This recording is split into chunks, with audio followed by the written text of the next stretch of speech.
Welcome to the Bulwark Podcast. I'm Charlie Sykes, joined by our good friend, Professor Tom Nichols, who has been up since the crack of dawn. You had to get up to do Morning Joe, so I appreciate the fact that you're with us here on the podcast and not excessively cranky. Yet. Okay, so I was thinking about how to set the tone for our discussion to put us both in the right mood, particularly you in the right mood. So let's start off with something from Professor Charlie Kirk. The well-known historian. I'm kidding, of course. Now I'm cranky. Charlie Kirk is an interesting phenomenon because he's the college dropout who has raked in millions of dollars for a group called Turning Point USA, which is what 70-year-old conservative donors think is the coolest thing in the world for getting young people to turn to the right. And so he is a ubiquitous figure in Trump world with his organization. And so the other day, he went on what is like an internet thing that Tucker Carlson does. It's sort of it's not his actual show. They just sort of sit around and they videotape and they put it online. But Charlie Kirk is sharing his deep thoughts about the state of the world, and it's just too perfect, Tom. It's just too good. Let's play Charlie Kirk. But I'm an optimist, Tucker. I think that self-sovereignty and determination is inevitable. I mean, in 1945, there were 55 countries in the world. 55. There's well over 230. The trend is micro-slicing yourself into a smaller way 55. To govern yourself because you think that you have a certain custom or language. There were 55 countries at the end of the Second World War? Really? That's according to Nigel Farage. So I'll have to triple check that. Oh, that's interesting. Yeah, but let's pretend it's 100. Bullshit. Right? Let's just, for argument's sake. Because I never want to say anything that's untrue, but he just said that yesterday on my podcast, and it struck me as so true. Interesting. And it's probably true when you think about it, because it's, the times of Churchill, and they had a heavy dominance the colonial in powers. India and Southern Africa, right? So that's it's exactly probably right. India became three countries, right? India, Pakistan, Bangladesh. That's right. So, and Churchill never thought India could work, and we'll see if it does. But the trend is actually towards less global totalitarianism, not more. Okay, so there were wow.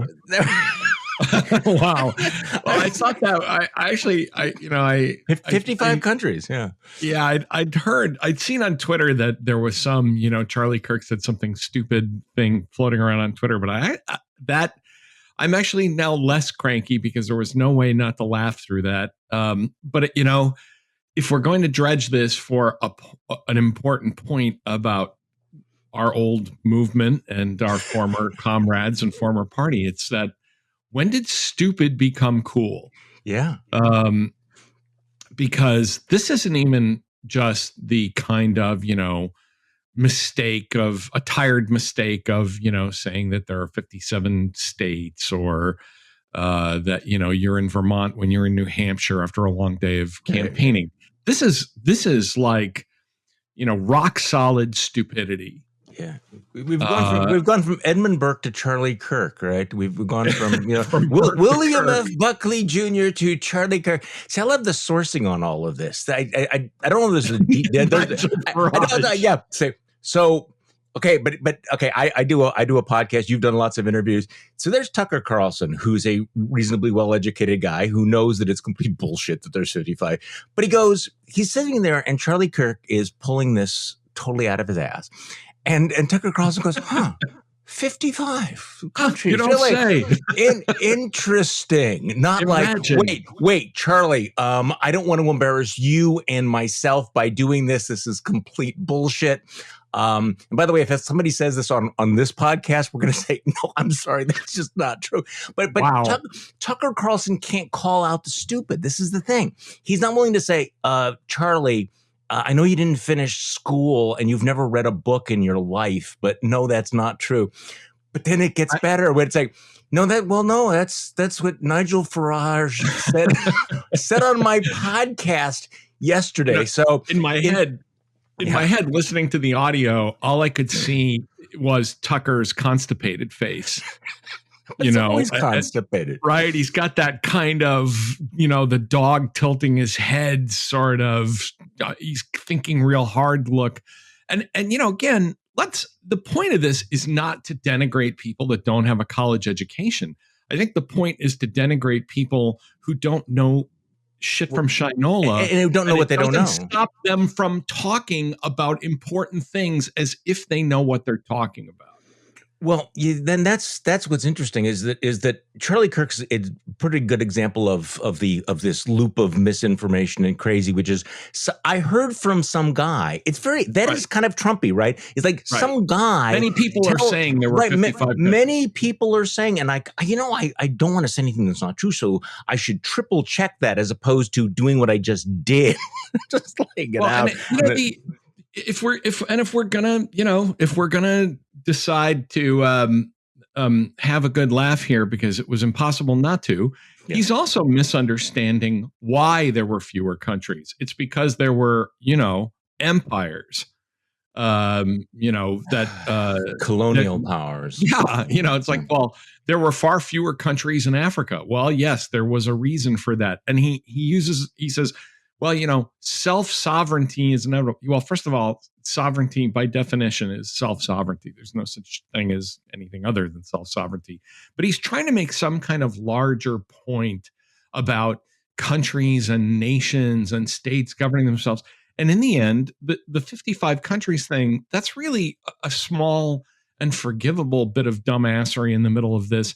The bigger problem is he has no idea what he's talking about or why he's talking about it.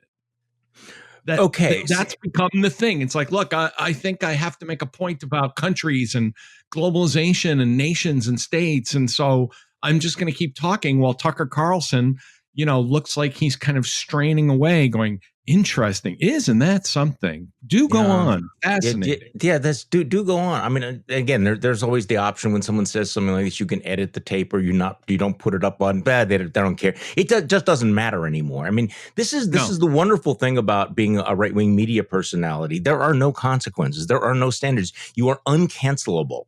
I mean, that's kind of liberating, right? I mean, you can say anything.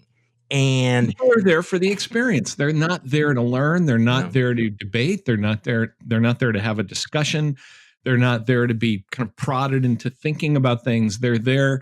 They remind me of the scene in an otherwise really bad movie in The Big Chill, the old boomer classic, where a really stoned William Hurt is watching a movie and he has no idea what it is. And finally, after he gets asked enough time, he says, look, man, sometimes you have to just let art flow over you. And I think that's become conservative media. It's like, look, I don't even know what this is about. I just know that Laura Ingraham is really mad and Charlie Kirk's on a rip and Sean Hannity is chewing on his pencil and throwing a football around and, losing his mind. And it just all feels good. And then sometimes you just have to let it flow over you. Okay, so let's talk about politics. Let's get into something deep and serious. Okay, we'll work up to the insurrection and democracy and all of those other things. But I find it very interesting what's going on in Florida and Texas, where they're kind of in a race for one another to who can be the most anti-vaccination or at least anti-vaccination passports. Greg Abbott, the governor of Texas, following the lead of Ron DeSantis in Florida, yesterday signed legislation that would ban private businesses or governmental entities from requiring any sort of a proof of vaccination from either their employees or their customers. Let's just play about 40 seconds of Texas Governor Greg Abbott. Texas is open 100%. And we want to make sure that you have the freedom to go where you want without limits. The Texas legislature passed a law that I am about to sign that prohibits vaccine passports in Texas. No business or government entity can require a person to provide a vaccine passport or any other vaccine information as a condition of receiving any service or entering any place.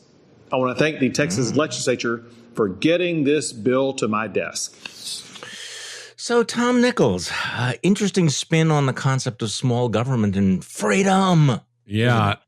If you want to know what the United States would look like in a completely Republican-dominated government, it's executives sitting behind a desk like Trump did, saying, I hereby decree that you are not the boss of me.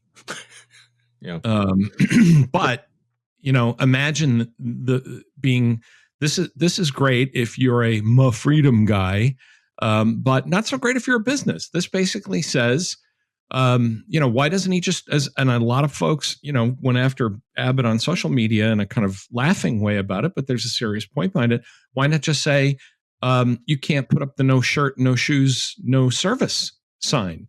Who are you to tell me I can't walk into a restaurant barefoot? Why can't I, sit down for dinner shirtless? Why not? Since when did private businesses have rights? Well, this is what's interesting about it, because they're, pushing this all on the "don't tread on me" freedom agenda, but it's kind of morphed into this, again, use of coercive government power to protect the citizenry from the tyranny of health mandates by Waffle House, because some business might decide that it's in the interest of my business, my employees, my customers to have this kind of requirement. So here's a party that has claimed that it was pro-private enterprise, private property, pro-business, small government. And here's a big government mandate telling private citizens what they can't do on their own premises. Yes, it is anti-conservative in every way. The Republicans have become the party of first, I think the Republicans are now neck and neck with the Democrats for becoming the nanny staters of all time. But it's also become the party of coercive government power for culture war ends. This is no different, and in some ways far more dangerous, because it involves a pathogen, it involves a pandemic. This is no different than some of the things that you would expect to see out of a left-wing city council in California or in a college town, except that it's done with kind of a Texas twang, and it's done with a sense of freedom, and it's just red meat aimed at people whose understanding of democracy and freedom is at the level of a toddler who says, I have the right to pull my shoes off, or pee and poop anywhere I want to, because I am free in the way that, animals are free. I want to make a point that is only partially snarky. And I think it's 60-40 not snarky, but I'm reading Governor, Abbott's comments. Texans should have the freedom to go where they want without any limits, restrictions, or requirements, which sounds great. But does he actually mean that? No. Okay, so here's my thought experiment. All right, and I tried this in my newsletter this morning. And I actually hope people will spend at least 30 seconds thinking about it. Okay, so imagine the modern day Abbotts and DeSantis's of the world, how they would react to original proposals, for example, to require people to carry driver's licenses, or put license plates on their cars if they have the ability to go wherever they want to do without any restrictions whatsoever. I can sort of imagine if this came up now, it would be mark of the beast. See, they're trying to require papers, please don't tread on me. I'm really not kidding here. Now think about it. Think about this mentality. If we were starting over and people said, okay, you can drive a car, we can go anywhere, but you know what? You're going to have a number on the plate so the government will know who you are, and you have to register that car, and you have to carry an identification card with you that shows that you know how to use that car. Oh my God, these people would lose their freaking minds. It's the return of the paranoid style in American politics. But even more than that, it is a complete redefinition of everything that we ever understood to be conservative. You get this all the time, as I do, about, you conservatives were always wrong and conservatism was always bad. And it's just such a tiresome and annoying, drumbeat. But when people say, well, what was it? What did you guys stand for? Well, for one thing, conservatism always stood for order versus kind of entropy or anarchy, right? This is where there was the authoritarian streak in conservatism, because conservatives said, an orderly society, a place where, people do have to have license plates on their cars. And of course, in the 60s, in the 50s and 60s, it was people on the left saying, hey, man, you can't license me. I'm too free. I'm a spirit of the world, man. I don't carry a license. But conservatives were the ones who said, no, cars have to be identifiable and you have to be licensed to drive one. And, there was this kind of innate conservative notion that order is good. Right, but now conservatism means conservatism is anarchy.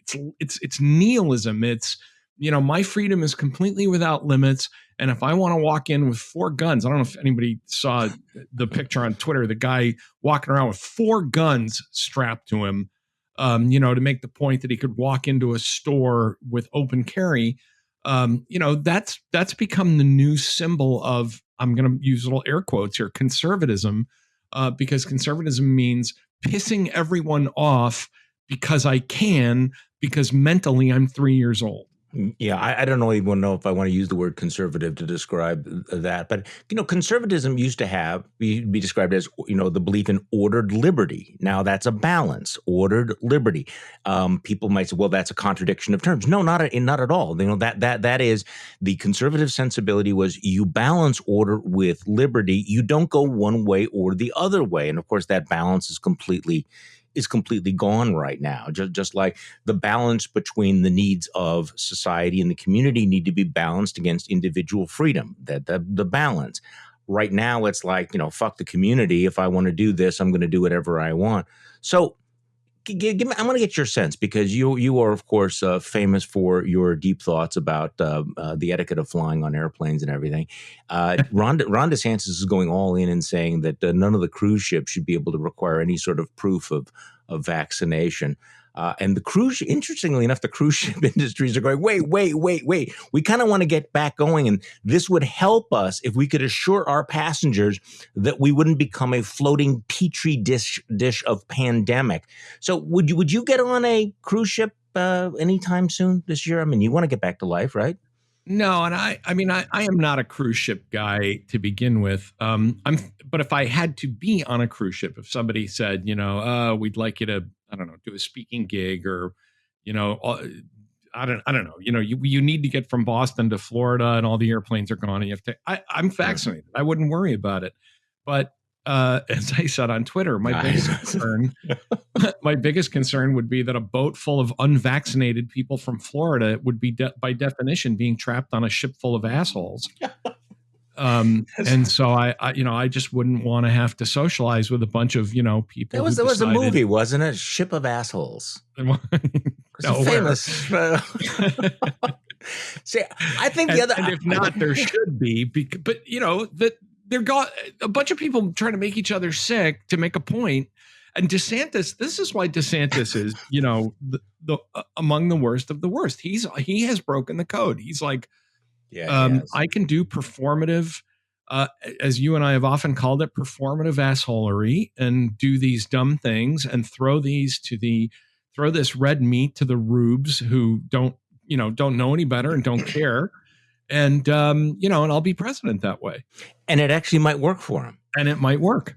I did see one point that I thought was actually pretty interesting, reason not to get on a cruise ship under these circumstances, which is that, even though you're vaccinated and you won't get sick, the fact is that if you are on a cruise ship with 1,000 other people who are not vaccinated, there's a possibility that they could infect one another and that you would be caught in a quarantine and that you would be one of the people who'd be caught up. Right. Stuck 3 miles out while they, do all the testing and everything. And of course, if you hold up your vaccine passport, you're not supposed to look at that, or I don't know. So it would be a nightmare. But again, does the governor of Florida care? No. He wanted to get out. I mean, I'm sure he's vaccinated, and I'm sure that, he's not planning on spending 10 days on a cruise ship. But it made for a great moment, right? To stand up and say, look at me defending, these guys issue these edicts and ukases as if they are reading the Universal Declaration of the Rights of Man, when in fact all they're doing is just throwing big T-bones of stupid to their base, and it's appalling. All right, so we have breaking news today, and I'm going to confess that I have not had a chance to read the whole thing. This is the new findings from the Senate report. Apparently, it's a 128-page Senate report about January 6th. Interestingly enough, the final 22 pages of this 128-page Senate report on the insurrection is just a transcript of Donald Trump's speech on the day of the attack on the Capitol. It's kind of interesting, isn't it? Well,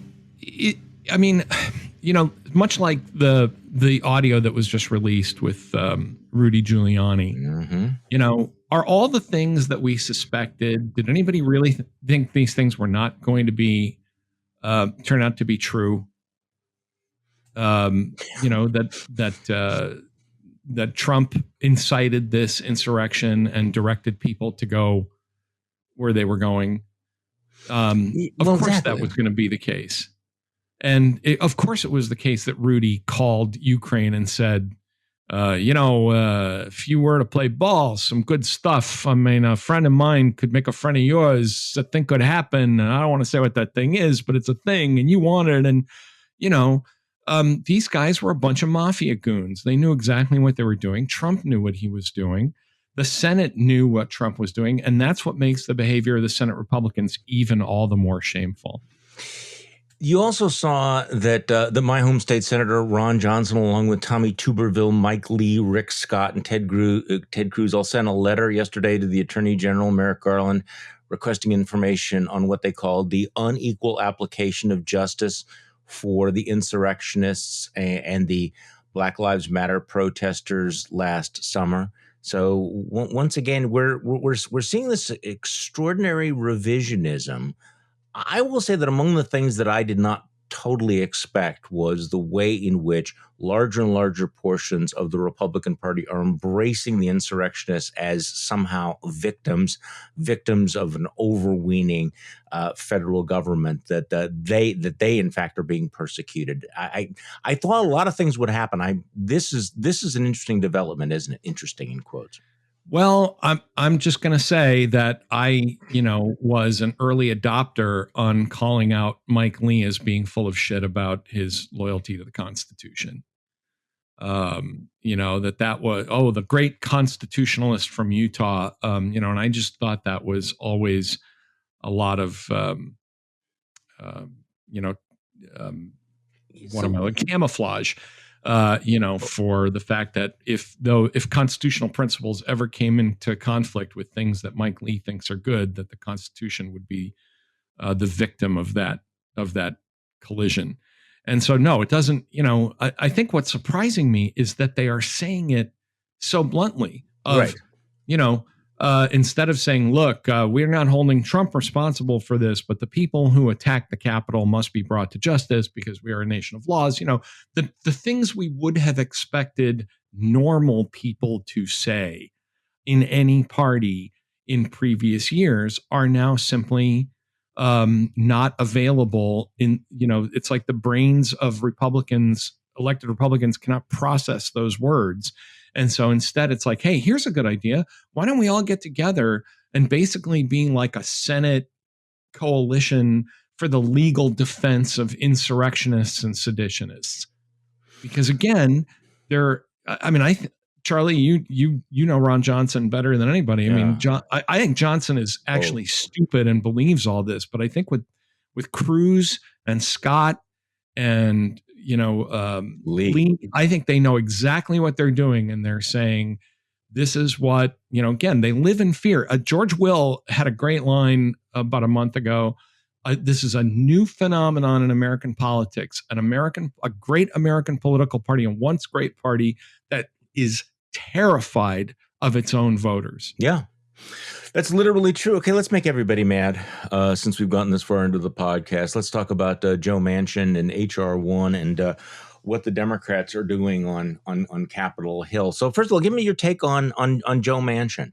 I was actually amused by some of the people, actually amused as in I think they made an interesting point saying, how Democrats right now are feeling about Joe Manchin. There were a lot of conservative Republicans who felt that way about John McCain a few years back. And John McCain was considered a maverick, an independent, a courageous lone voice.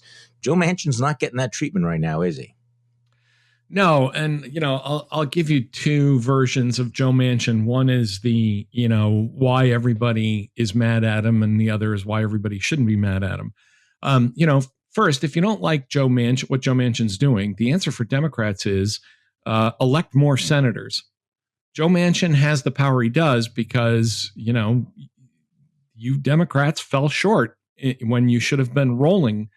Thank goodness you pulled off Georgia, but the reason Joe Manchin is in the catbird seat here is because you only have 50 senators, and that is going to put Manchin and Sinema and others at the fulcrum of power, the way it always does when you have a divided Senate. The least ideologically committed or the least ideologically pure members of your coalition or caucus will be the kingmakers. And, Republicans are not immune to this. Here's a name from the past for you, Charlie, Jim Jeffords. Mm-hmm. Republican from Vermont, who people said the guy's such a liberal, and he ought to just vote with the Democrats. And one day Jim Jeffords said, I will. Yep. Yeah, I guess I will. And so, before you get too mad at Joe Manchin, and Senate control flipped as a result of that. And Jeffords, again, to use another great movie line from LA Confidential, Jeffords made his play. He got what he wanted. He knew what he was doing. So, if you want to play that game with Joe Manchin, then keep practicing the words Senate Majority Leader Mitch McConnell again and see how you feel about that. The place where I think Manchin gets a lot of legitimate static is that he kind of plays this babe in the woods thing about saying, well, I'm sure 10 other Republicans out there, that there must be besides Mitt Romney. I mean, I'm sure we could just, I'm shocked that we can't get to a bipartisan resolution. And this is, I think, where I totally understand the frustration of Democrats who want to grab Manchin by the lapels and say, look, either you're being disingenuous or you're being stupid. Which is it? Because this is never going to happen. You are not going to. Mitch McConnell has already made his choice. You are not going to get 10 Republicans for anything. You could pass the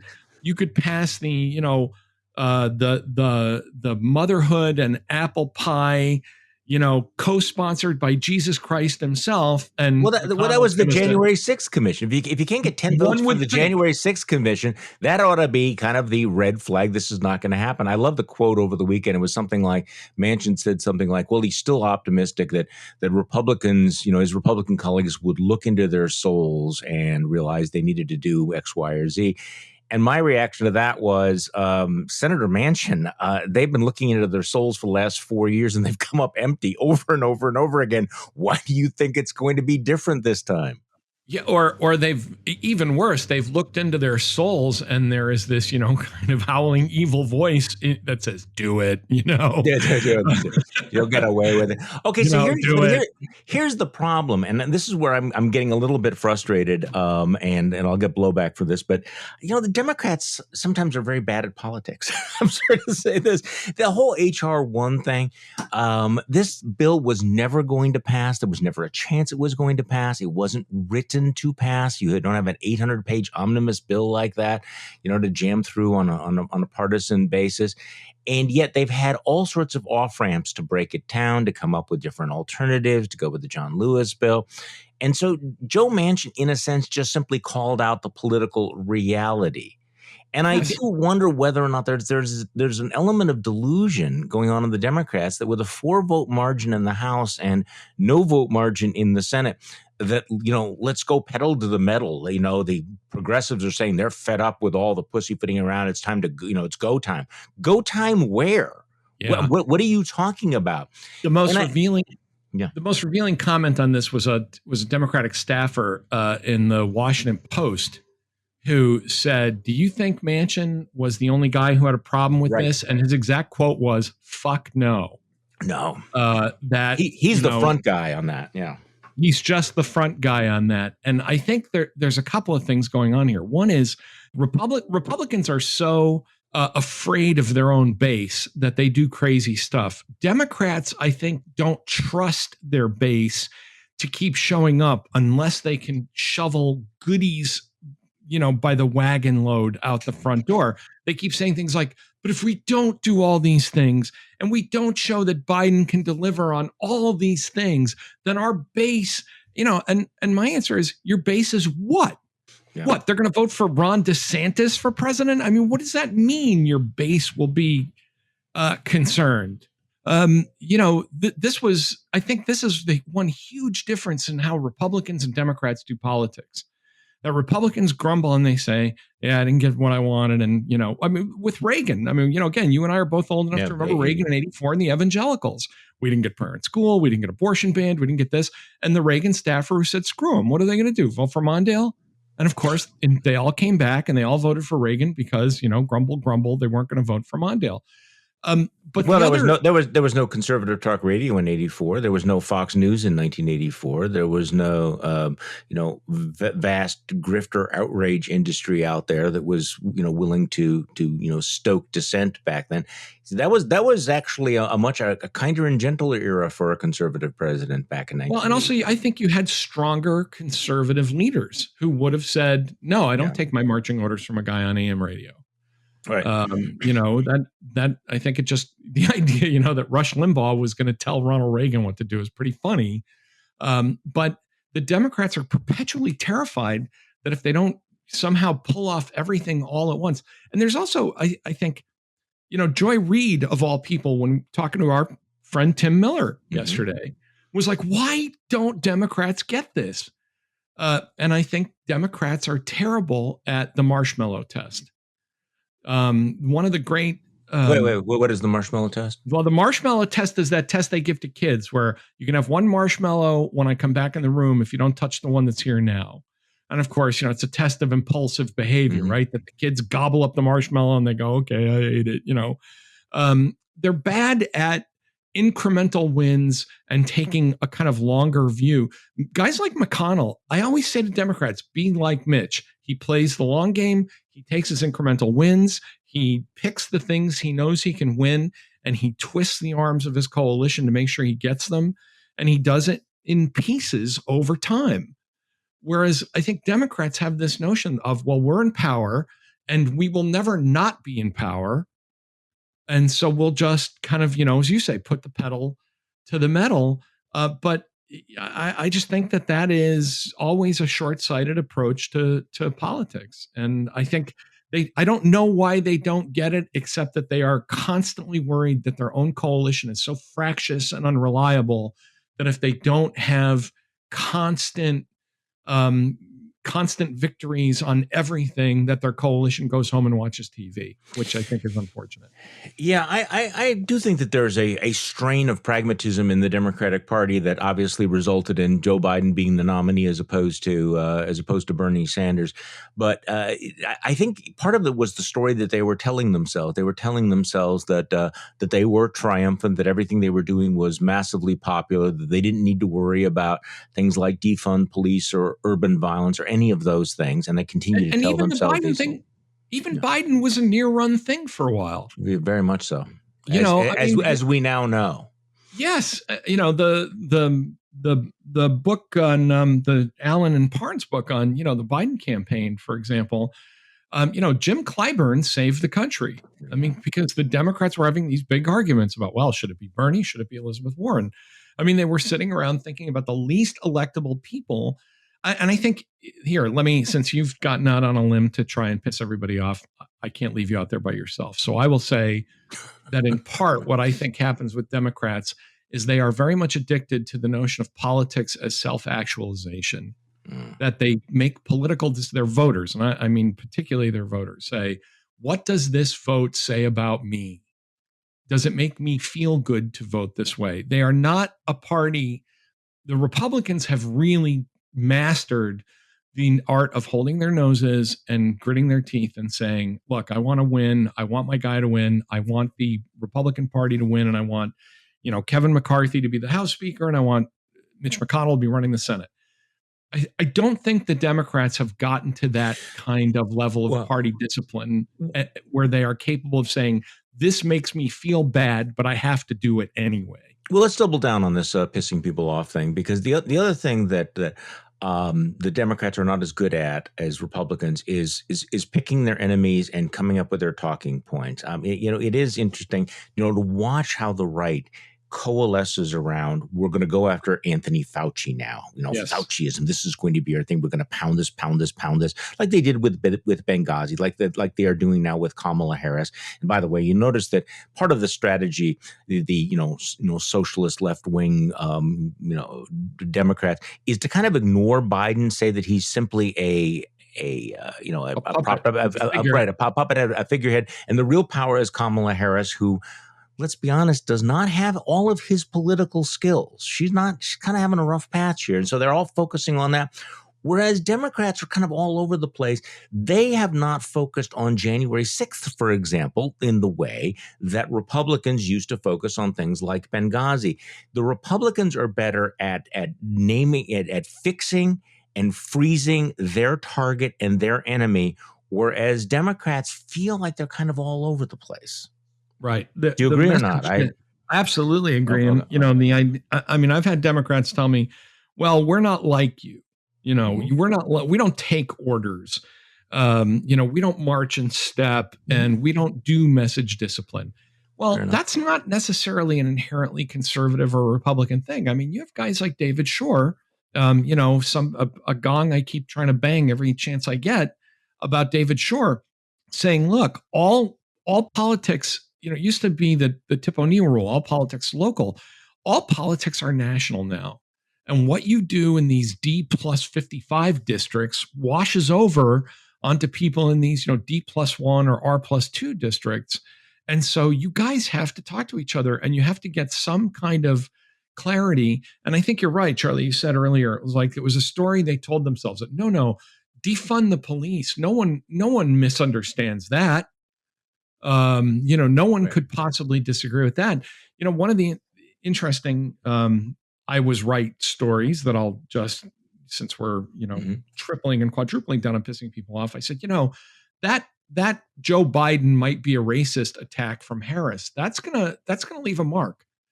And I was reliably assured by very serious liberals, no, everybody understands just politics. They're friends. They were in the Senate. Well, from what we now know, that nearly cost her the spot.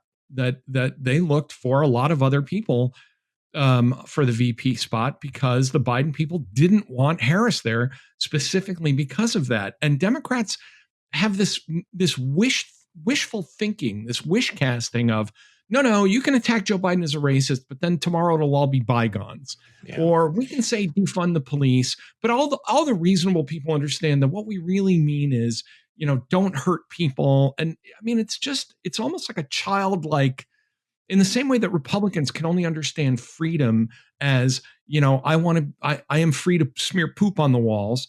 Democrats seem to understand politics as, if it makes me feel good, it can't be wrong, and everyone will agree with me. Well, going back to this David Shore point, which I don't think can be overemphasized, which is that all politics now are national.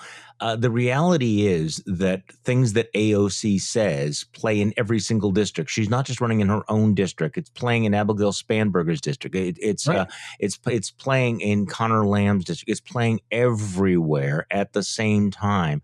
So that's the reality. And I think this is part of the problem of that both sides, and people hate that phrase, both sides, but both sides now have their alternative realities. And when you begin talking to one another, so intently, you probably are missing what voters who are going to decide who controls Congress are actually hearing from you. And there have been a number of studies from Democrats. This latest study from this Democratic group warning Democrats that, hey, you might have problems if, in fact, voters continue to think that the Democratic brand is letting your city burn and you're going to take away all your money. You need to do something about that. Now, that's not true. I understand that it's not true. And I'm going to get all these emails saying, Charlie, you don't understand. We don't actually think that. Look, politics is also about communicating. It's also about the messaging. And it's also about the consequences of your ideas. Now, the flip side of this is that Republicans need to be held accountable and need to be called out for every one of their crazies. It's just that the right seems to be better at nationalizing the excesses of the left more than the Democrats are successful at weaponizing the crazy, the dangerous, the seditious stuff on the right. Am I wrong about it? Is that just my perspective on it? You're not wrong. And I think the tagline for today's podcast is Tom and Charlie piss off everybody. Well, yeah. Because the other problem is that the Democrats almost seem to be helpless in the face of the conservative media machine. So when you say things to them like, look, don't use dumb slogans like defund the police. And they say, well, the rightists are going to call us socialists anyway, so we might as well do it. And it's like, well, in the study of strategy, and as always, I have to add, I don't represent the government or anybody, by being here. In the study of strategy, you don't want to be what's called a cooperative adversary. You don't want to be the adversary who constantly plays into your enemy's tricks and snares and traps. And the Democrats are like, well, they're going to do it. They're going to call us socialists anyway, so let's go for socialism. Well, don't be the thing that your opponents are trying to tar you with. And so they kind of give up on their own messaging. But then they even kind of go further with this because they decide that if messaging doesn't matter, then it's okay to say things like birthing people instead of mothers. Okay, so this is like great minds think alike. This was literally what I was about to say. We look. I mean, can I just make this suggestion? We need the complete and total ban on the term birthing people. Well, really. Aside from, let us leave aside for a moment whether or not this term makes any sense at all. Let us leave this as let us be completely value neutral about the definitional issue of the term birthing people. The real question is, when you have the House by a thread, when you are completely tied in the Senate and you are trying to pass an infrastructure bill, do you want to pull the pin on a grenade called birthing people that then becomes the thing that your opponents will talk about? And then you end up having to talk about it. And Charlie, how many times do we have to tell people what's the rule in politics? If you're explaining, you're losing. You are.